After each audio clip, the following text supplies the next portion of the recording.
Hello बच्चों, मेरा नाम है मोहित और आपका स्वागत है हमारे यूट्यूब चैनल हिस्ट्री चैंपियन में। तो जैसा कि आप जानते हो, आपका जो पेपर होने वाला है स्वच्छ भारत, उससे संबंधित आपके सामने जितने भी इम्पोर्टेंट क्वेश्चन थे, पूरी क्लास का रिवीजन था, यूनिट वाइज सब कुछ मैंने करवा दिया है। अब सिर्फ बाकी रहा है तो सिर्फ छोटे वाले person, very short type question. तो अब उनकी रिवीजन की क्लास मैं आपके सामने लेकर आया हूँ। तो आपको क्या करना है, वीडियो को पूरा देखना है, चैनल को सब्सक्राइब कर देना और अपने दोस्तों को जरूर से शेयर कर देना है। तो चलो शुरू करते हैं अपन वीडियो को।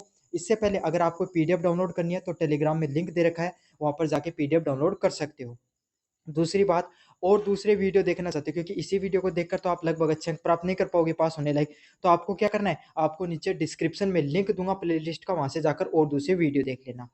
और अगर आप क्या कर सकते हो, अब आपको पता है त्योहार का मौसम चलने वाला है ना, और अभी शादी शादी भी आने वाली है, तो आप क्या करोगे, खरीदारी करोगे ऑनलाइन। तो आप खरीदारी करना चाहते हो, आपको सबसे बेस्ट प्राइस पे मिंत्रा और फ्लिपकार्ट से अगर खरीदारी करना चाहते हो, तो अगर यहाँ पे प्रोडक्ट पे लिंक पे क्लिक करके अगर कोई भी चीज़ की खरीदारी करोगे, आपको सबसे ज़्यादा डिस्काउंट देखने को मिलेगा। तो आपको क्या करना है, बस प्रोडक्ट को अच्छे से खरीद लेना है। तो चलो शुरू करते हैं अपन। सबसे पहला प्रश्न है, स्वच्छ भारत अभियान कब शुरू हुआ था? तो भारत में स्वच्छ भारत अभियान है, उसकी शुरुआत कब से देखने को मिलती है आपको? तो स्वच्छ भारत अभियान है वो कब से देखने को मिलता है? 2 अक्टूबर 2014 को। कब देखने को मिलता है? 2 अक्टूबर 2014 को भारत में स्वच्छ भारत अभियान है वो उसकी शुरुआत है वो देखने को मिलती है। अगले वाला प्रश्न है, स्वच्छ भारत अभियान है उसका मुख्य उद्देश्य क्या था?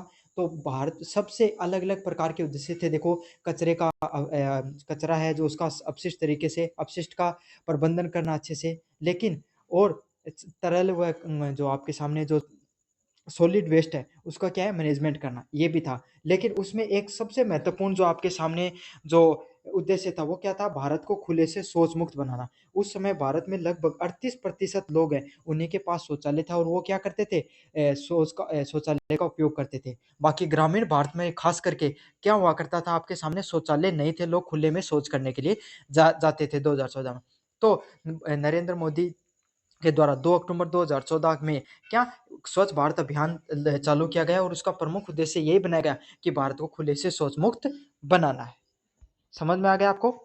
गांधी जी के स्वच्छता दर्शन किस पे आधारित था? तो महात्मा गांधी जी ने क्या कहा था कि हमें आपके स्वराज से पहले क्या लेना है, स्वच्छता प्राप्त करनी है। मतलब क्यों? क्योंकि उस समय महामारियां बहुत ज्यादा देखने को मिल रही थी, ऐसी बीमारियां जो संक्रामक हो गई और स्वच्छता की वजह से फैलती, तो इस प्रकार की बीमारियां बहुत ज्यादा देखने को मिलती थी। इसलिए महात्मा गांधी ने क्या कहा था, सब अगर हम स्वतंत्रता तो अंग्रेजों से प्राप्त कर लेंगे, लेकिन इससे पहले हमें स्वच्छता की स्वतंत्रता भी प्राप्त करनी होगी।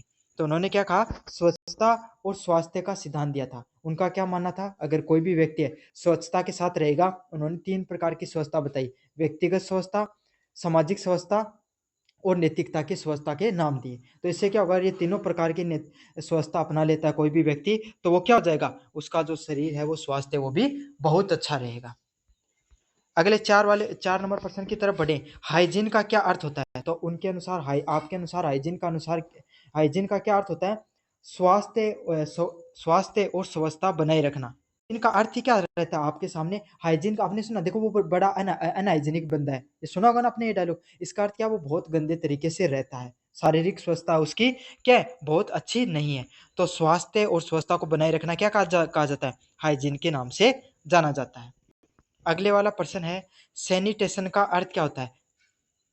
तो आपने ना और कभी नहीं सुना होगा ये शब्द, लेकिन कोरोना के टाइम में तो सुना ही होगा कि भैया उसके घर को सैनिटाइज किया गया, अपने हाथों को सैनिटाइज करना चाहिए। तो इसका क्या होता है सैनिटाइज, कोई भी संक्रामक रोग होते हैं उसको बचाव करने के लिए आपको क्या किया जाता है, अपने हाथों को अपने शरीर को क्या किया जाता है, उन रोगाणु से बचाने के लिए जो दवाई होती है उसको अपने शरीर पे छिड़का जाता है, किसी भी प्रकार के लिक्विड से हाथ वगैरह धोए जाते हैं या उसको अपने शरीर पे छिड़काव किया जाता है, उसी को क्या कहा जाता है, सैनिटेशन के नाम से जाना जाता है। अगले वाला प्रश्न है, सस्टेनेबल वेस्ट मैनेजमेंट का अर्थ क्या होता है? तो सस्टेनेबल वेस्ट मैनेजमेंट क्या होता है, कचरा का जो अपशिष्ट होता है उसका सतत रूप से प्रबंधन करने क्या कहा जाता है, सस्टेनेबल वेस्ट मैनेजमेंट के नाम से जाना जाता है। उसका 3 चक्र होते हैं। पहला क्या होता है, सबसे पहले पुनः उपयोग करना। पुनः उपयोग क्या होता है, सबसे पहला होता है कम करना। कम करना क्या होगा, जैसे आपके घर में अगर प्लास्टिक की चीजें तो आप उनको क्या कर सकते हो, लाना, मतलब उनको कम से कम उपयोग कर सकते हो। है ना? फिर क्या होगा, जैसे आपके पेन की रिफिल लेकर आ गए आप, है ना? पेन लेकर आए, अब पेन क्या होगा, आपका खत्म हो गया, तो वो प्लास्टिक का था, तो आप क्या कर सकते हो, उसका पुनः उपयोग कर सकते हो। पुनः उपयोग क्या करोगे, आप उसकी कोई डाई वो बना दिया, कटिंग करके बहुत ही शानदार डिजाइन वगैरह बना दी घर को सजावट करने के लिए, उसका पुनः उपयोग हो गया। या फिर घर में अगर आपने कोई डिब्बा वगैरह आया था प्लास्टिक का, आपको उसने घर की कोई सामग्री रखने के लिए उपयोग में ले लिया, तो उसको क्या कर सकते हो, आप बाहर फेंकने के बजाय घर में फिर से उपयोग ले सकते हो। अगले वाला पॉइंट क्या, पुनर्चक्रण करना। पुनर्चक्रण का क्या अर्थ होता है जो आपके सामने जो अपशिष्ट है या कचरा है, अपन उसका क्या कर सकते हैं, उसको पुनर्चक्रण कर सकते हैं। पुनर्चक्रण का क्या अर्थ होता है, उसको रिसाइकल करने के लिए दे सकते हैं, तो इसको क्या बोला जाता है, पुनर्चक्रण के नाम से जाना जाता है। अगला क्या है, एस बी ए का ग्रामीण संस्करण क्या है, तो एस बी ए क्या था, एस फॉर स्वच्छता, B for Bharat, A for अभियान। तो एस बी ए की फुल फॉर्म भी आ सकती है, फुल फॉर्म क्या, स्वच्छ भारत अभियान है ना? और ये क्या था, ग्रामीण में लॉन्च किया गया था, तो उसको स्वच्छ स्वच्छ भारत अभियान ग्रामीण के नाम से जाना जाता है। अगला क्या है, एस बी ए का ग्रामीण संस्करण क्या था, एस बी ए स्वच्छ भारत अभियान अर्बन के नाम से उसको जाना जाता है। एसबीए में शिक्षा का योगदान क्या था, तो एसबीए में लोगों को आपके सामने शिक्षा दी जाती थी कि खुले में शौच नहीं करना चाहिए, हमें शौचालय का उपयोग करना चाहिए, कचरे को किस तरीके से प्रबंधन करना चाहिए, जो आपके सामने एक ठोस कचरा उसका कैसे प्रबंधन करना चाहिए, तरल कचरा उसका कैसे प्रबंधन करना चाहिए, सूखा कचरा उसको कैसे प्रबंधन करना चाहिए। तो अलग अलग प्रकार के कचरे के, शौचालय के, स्वच्छता के बारे में लोगों को ज्ञान दिया गया था। इसी को क्या कहा जाता है, एसबीए में शिक्षा का योगदान भी था, क्योंकि शिक्षा नहीं होगी तो कितना ही सरकार अपना क्या कर ले, प्रोग्राम लॉन्च कर दे, वो तब तक सफल नहीं हो सकता जब तक जनता उसमें भागीदारी नहीं दिखाए। एसबीए में मीडिया का क्या रोल था, तो एसबीए जो प्रोग्राम, उसमें मीडिया का क्या रोल था, सूचना और प्रचार प्रसार के लिए। तो मीडिया क्या करी भाई, अलग अलग प्रकार के मीडिया में एडवर्टाइजमेंट चलाए गए, स्लोगन लिखे गए, बड़े बड़े सेलिब्रिटी हैं उनके द्वारा एडवर्टाइज करवाया गया, ताकि क्या है, जनता जो उनको फॉलो करती है, जो उनको समझती है, वो क्या हो, जागरूक हो, और उन्हें लगे कि भाई अगर देखो, वो अक्षय कुमार वाला आता था ना आपके सामने एडवर्टाइजमेंट, सैनिटरी पैड वाला आता था वो, तो लेकिन और भी अमिताभ बच्चन करते थे शायद तक आपके सामने। तो इससे क्या होता था, जो उन लोगों को मानते हैं, जो उन लोगों को फॉलो करते हैं, अच्छा अमिताभ बच्चन से क्यों कराया, क्योंकि युवा पीढ़ी तो इस बात को समझ जाती है, लेकिन जो बूढ़े लोग होते हैं वो कम समझ पाते हैं, तो उन्होंने किसको देखा, ज्यादातर अमिताभ बच्चन को देखा, तो और किसी की बात नहीं मानी तो अमिताभ बच्चन की बात मान ली। अगले वाला प्रश्न क्या है, नागरिक सहभागिता एसबीए में क्यों महत्वपूर्ण होती है, तो एसबीए में जो नागरिक सहभागिता क्या होती है, जनता का जो आपके सामने जो योगदान है स्वच्छ भारत अभियान में, उसको क्या कहा जाता है, नागरिक सहभागिता के नाम से जाना जाता है स्वच्छ भारत मिशन में।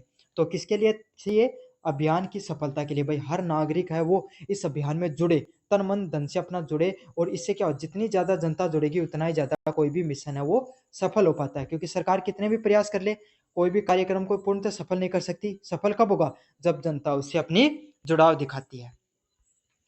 अगला क्या है, स्वच्छ अभियान, स्वच्छता अभियान स्वास्थ्य पर क्या प्रभाव डाला, तो स्वच्छता अभियान ने स्वास्थ्य पर क्या प्रभाव डाला है, बीमारियों की कमी। तो इससे क्या देखने को मिलता है, जो बीमारियां हैं उसकी कमियां हैं वो देखने को मिली धीरे धीरे लोगों के अंदर। स्वच्छता अभियान ने स्वास्थ्य पर यही प्रभाव डाला है कि लोग स्वस्थ होना शुरू हो गए, इससे हैजा, डायरिया, मलेरिया, डेंगू जैसी बीमारियां धीरे धीरे कम होती दिखाई दी, क्योंकि लोग स्वस्थ रहने लगे और जो संक्रामक रोग है वो फैलने धीरे धीरे कम हो गए।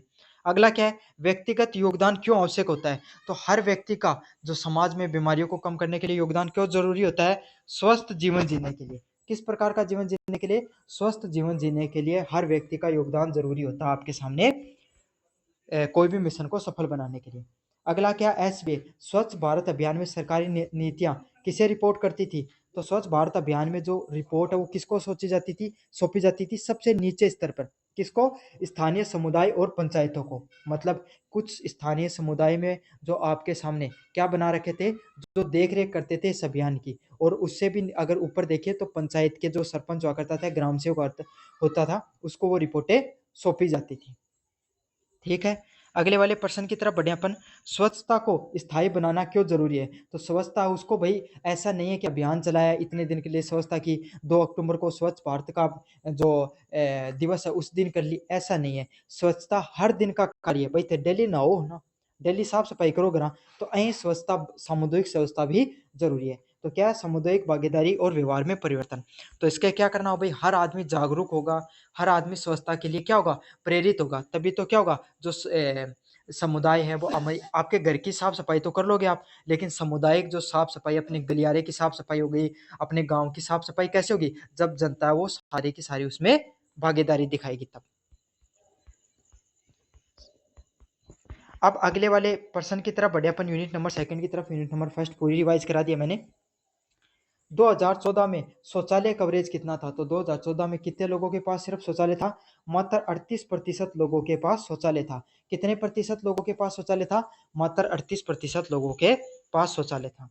अगले वाला प्रश्न है, 2022 में ग्रामीण शौचालय का कितना प्रतिशत कवरेज हुआ था? तो लगभग 100% कवरेज है वो आपको देखने को मिलता है ग्रामीण शौचालय में। कितना देखने को मिलता है? लगभग। सरकारी आंकड़ों में भारत का हर गांव क्या है? शौच मुक्त घोषित कर दिया गया है। इसका अर्थ यही है। ओडीएफ की फुल फॉर्म क्या है? Open defection free. अच्छे से याद कर लेना, ये फुल फॉर्म आ सकती है। क्या फुल फॉर्म होती है? ओपन डिफेक्शन फ्री के नाम से उसको जाना जाता है। अगला क्या है? ओडीएफ का मुख्य उद्देश्य क्या होता है? तो ओडीएफ का मुख्य उद्देश्य क्या है? खुले में शौच को समाप्त करना। तो ओडीएफ का मुख्य उद्देश्य यही है कि आपको जो लोग हैं उनको जागरूक किया जाए और उनको खुले में शौच से मुक्त किया जाए। ओडीएफ प्लस मॉडल का एक संकेतक क्या है? तो ओडीएफ प्लस मॉडल का संकेतक क्या, मतलब दो प्रकार के प्रोग्राम लॉन्च किए गए थे, ओडीएफ और ओडीएफ प्लस। अच्छा, ओडीएफ में क्या थी? ओडीएफ में सिर्फ लोगों को शौचालय बनाने में और लोगों को शौचालय उपयोग करने के लिए जागरूक किया गया था और उनको पैसे दिए गए थे, अनुदान दिया गया था। ओडीएफ प्लस में क्या था? सिर्फ शौचालय बनाने के लिए प्रेरित और उन्हें पैसे नहीं दिए गए थे, अनुदान ही नहीं दिया गया था, बल्कि जनता को जागरूक भी किया गया था कि वो क्या करे, आपके सामने जो कचरा प्रबंधन है उसका भी ध्यान में रखें। लोगों को जागरूक किया गया कि आपको क्या करना चाहिए, आपका जो कचरा है, तरल कचरा, ठोस कचरा, उसको किस तरीके से उपयोग करना है, इस बारे में आपको जनता को जागरूक किया गया था। ओडीएफ गाँवों के लिए एक मानक क्या है? तो ओडीएफ के जो गांव होते थे उनके अंदर एक मानक क्या देखने को मिलता है? सभी परिवार के लिए शौचालय का उपयोग करें। मतलब सभी गांव के लोगों को प्रेरित किया गया कि सभी परिवार हैं वो क्या है, अपने शौचालय का उपयोग करना शुरू कर दें। अगला क्या है? ओडीएफ प्लस गांवों का दूसरा संकेतक क्या था? कचरे का पुनर्चक्रण करना और कंपोस्टिंग बनाना। कंपोस्टिंग क्या होता है? जैसे गीला कचरा, आपके जो कचरा है वो कहाँ से निकल रहा है? रसोई से जो कचरा निकल रहा है, ऐसा कचरा है जिसको क्या खाद बनाई जा सकती है। तो ओडीएफ प्लस में यही किया गया था कि लोगों को जागरूक किया गया कि आप कचरे का क्या कर सकते हो, ठोस कचरा और गीला कचरे को अलग करके डालो। जिससे ठोस कचरे को आप क्या कर सकते हो, उससे आप उसको रिसाइकल, पुनर्चक्रण के लिए दे सकते हो, और जो गीला कचरा उसको अलग करके आप क्या कर सकते हो, उसकी खाद वगैरह, बायोगैस वगैरह बना सकते हो। अगले वाला है, ग्रामीण स्वच्छता में जन भागीदारिता का क्या मतलब होता है? तो जो गांव के जो लोग होते हैं उनमें आपके स्वच्छता में जन भागीदारिता क्या मतलब है? तो लोगों की भागीदारी बढ़ाना, मतलब गांव के हर व्यक्ति को क्या आपके सामने इतना जागरूक बनाया जाए, इतना समझदार बनाया जाए कि वो शौचालय का सिर्फ निर्माण ही नहीं करें बल्कि उसका उपयोग भी करना शुरू करें। साथ के साथ सफाई को सिर्फ एक अपने जीवन का हिस्सा माने, लोगों की सामाजिक प्रतिष्ठा से जोड़ा जाए सफाई को, ताकि क्या है, अगर लोगों को एक बार सामाजिक प्रतिष्ठा से उस चीज़ को जोड़ दिया जाएगा, सम्मान की बात से जोड़ दिया जाएगा, तो हर लोग क्या है, अपने उस सफाई को करने में महत्व देंगे। समर्धन क्या होता है? समर्थन क्या होता है? तो स्वयं सहायकों द्वारा जो आपके सामने।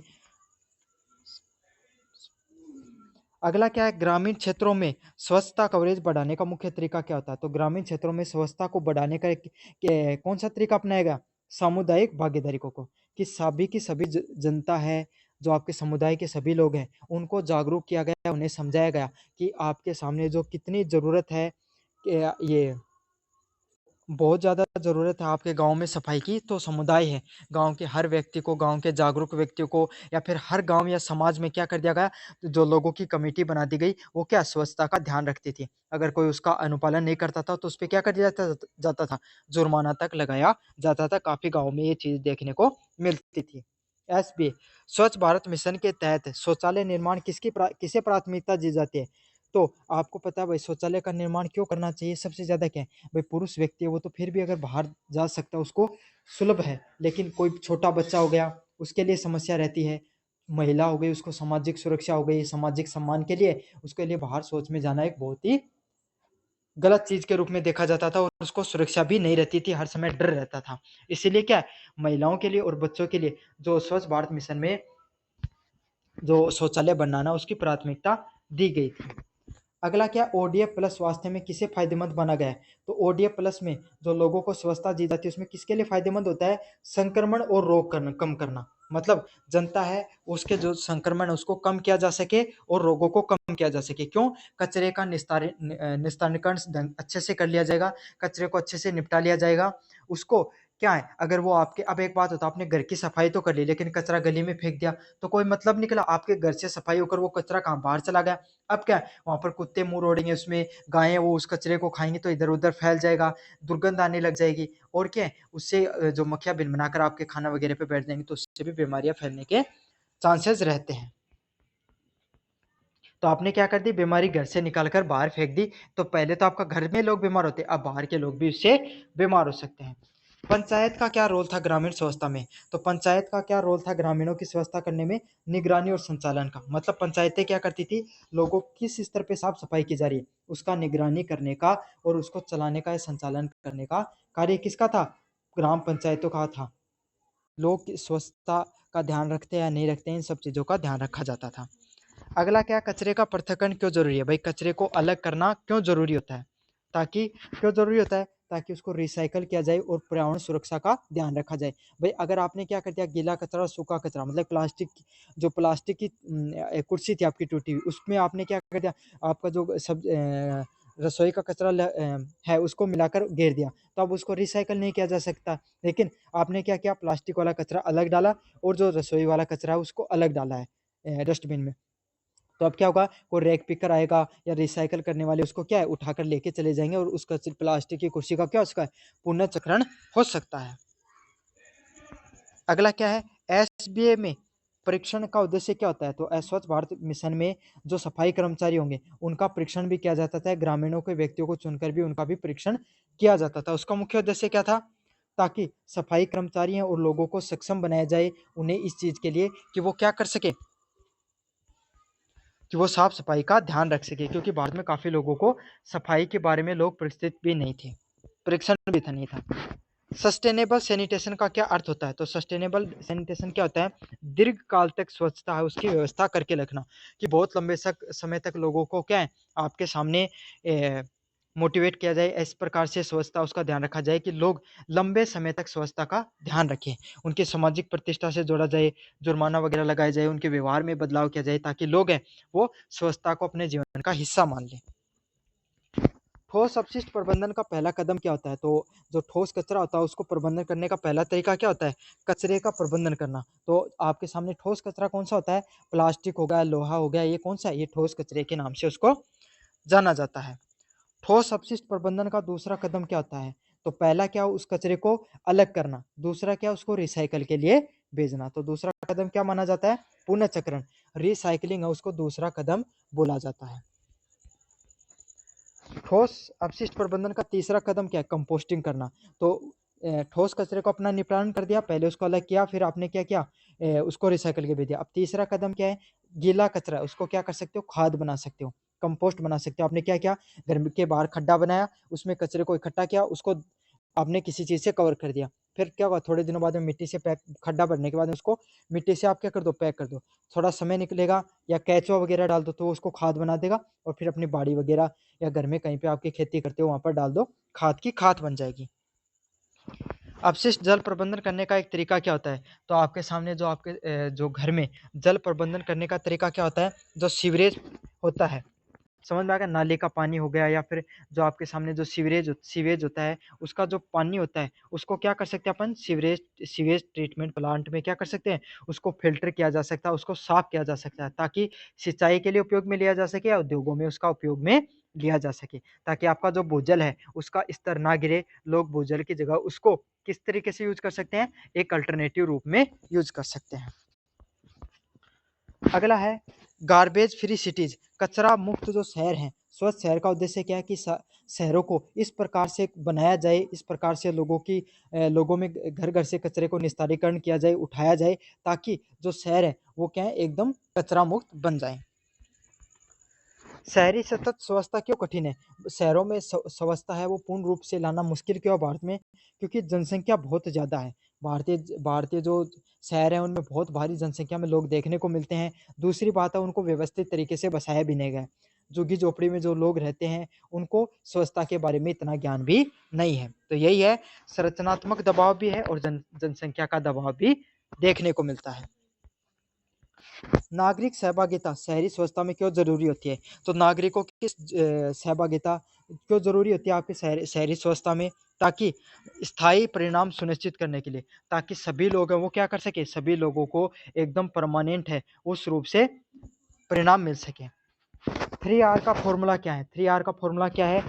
3 रिड्यूज कम करना, रीयूज बार बार मतलब पुनः उपयोग करना, रिसाइकल पुनः चक्रण करना। मैंने आपको बता दिया इसका पहले, तो इसको वापस नहीं बताने वाला हूँ आपको। अगले वाला क्या है? ठोस अपशिष्ट प्रबंधन की मुख्य चुनौती क्या होता है? तो कचरे का सही से निस्तारीकरण करना, मतलब कचरा है उसको सही से निस्तारीकरण किया जा सके, तो उसके लिए क्या किया जाता है? ठोस अपशिष्ट प्रबंधन है वो सबसे बड़ी मुख्य चुनौती है। मतलब कचरा है उसको क्या करते हैं अपन लोगों को ज्ञान नहीं है, गीला कचरे को अलग करना है या सूखे कचरे को अलग करना है। समझ में आ गया आपको? ठोस व तरल और सूखे कचरे को अलग करने का अपने को ज्ञान नहीं है, इसीलिए ठोस अपशिष्ट प्रबंधन है वो नहीं हो सकता सही से। अगला क्या, सार्वजनिक स्थलों पर स्वच्छता बनाए रखना क्यों आवश्यक होता है? तो जो सार्वजनिक स्थल होते हैं वहाँ पर आपको स्वच्छता बनाए रखना क्यों जरूरी होता है? नियमित सफाई और निगरानी करके। क्यों? क्योंकि आपको क्या करना है, सबसे पहले आपके गांव में कोई शौचालय है, आपके गांव का है, आपकी जिम्मेदारी है ना आप सभी लोगों की, क्योंकि आपके गांव में कोई बाहर का व्यक्ति आकर देखे कि शौचालय कितना साफ सफाई, तो वो 2 लोगों को बताया कि भाई बहुत अच्छा काम है वो। तो क्या है, आप गांव, और दूसरी बात आपके मोहल्ला हो गया, शौचालय क्यों, मोहल्ला हो गया आपका, पार्क हो गए, आपके जहाँ पर बैठने की जगह है, बस स्टैंड हो गए, उन सबको अगर साफ सफाई रखोगे तो पूरे गांव का क्या है, उसमें अच्छा नाम होता है। और इससे क्या कर सकते हो, आप नियमित सफाई कर सकते हो उन जगह की। भाई महीने में 1 दिन निकालो, जैसे सारे गांव के जो युवा है वो क्या कर सके, आपके सामने उसकी सफाई कर सके। एसबीएम में कचरे का वैज्ञानिक निस्तारीकरण क्या होता है? तो एसडब्ल्यूएम में सस्टेनेबल वेस्ट मैनेजमेंट में कचरे का वैज्ञानिक निस्तारीकरण क्या हो जाता है? मतलब कचरे को वैज्ञानिक ढंग से अपन कैसे निपटा सकते हैं? कैसे? लैंडफिल और रिसाइकल बनाकर। मतलब हम क्या कर सकते हैं, कचरों को क्या तो रिसाइकल कर सकते हैं या फिर ऐसी जगह उनको डाला जाए, दबाया जाए जहाँ पर क्या हो सके, लोगों की पहुंच कम से कम हो। गार्बेज फ्री सिटीज में शिक्षा का क्या योगदान होता है? तो कचरा मुक्त जो शहर है उसमें शिक्षा क्या योगदान है? लोगों को जागरूक किया जाए। क्यों? लोगों की जागरूकता सबसे ज्यादा जरूरी है कोई भी कचरे के निस्तारीकरण के लिए। अगले वाला, ठोस अपशिष्ट प्रबंधन में तकनीक का क्या महत्व होता है? प्रभावी संग्रह और निस्तारीकरण करने के लिए। मतलब जो कचरा उसको सही ढंग से, प्रभावी ढंग से उसको इकट्ठा किया जा सके और उसका निस्तारीकरण किया जा सके। शहरी स्वच्छता में महिलाएं क्यों महत्वपूर्ण है? शहरी, क्योंकि आपको पता है भाई सफाई से संबंधित लगभग काम किसके हाथों में रहता है? महिलाओं के हाथों में रहता है। अगर महिलाएं हैं वो जागरूक हो जाएंगी, उनके व्यवहार में परिवर्तन देखने को मिलेगा, तो कचरा है उसकी समस्या बहुत हद तक आपके सोल्व हो सकती है। तो आपको पता है सफाई और व्यवहार में परिवर्तन में सहयोग में अगर महिलाएं सहयोग दें तो काफी हद तक कचरा प्रबंधन की जो समस्या वो सही हो सकती है। एसबीए की वित्तीय चुनौती क्या होती है? तो एसबीए स्वच्छ भारत अभियान की वित्तीय चुनौती क्या होती है? पर्याप्त धन की कमी। मतलब लोगों के पास भारत में क्या है, भारत की सरकार के पास इतने पैसे नहीं है, हमारे पास नगर पालिकाएं या पंचायतों के पास इतना पैसा नहीं है कि हम उनको पूर्ण रूप से दे सकें। समझ में आ गया? क्योंकि बहुत ज्यादा जनसंख्या है और उतनी जनसंख्या के लिए बहुत भारी मात्रा में पैसा चाहिए।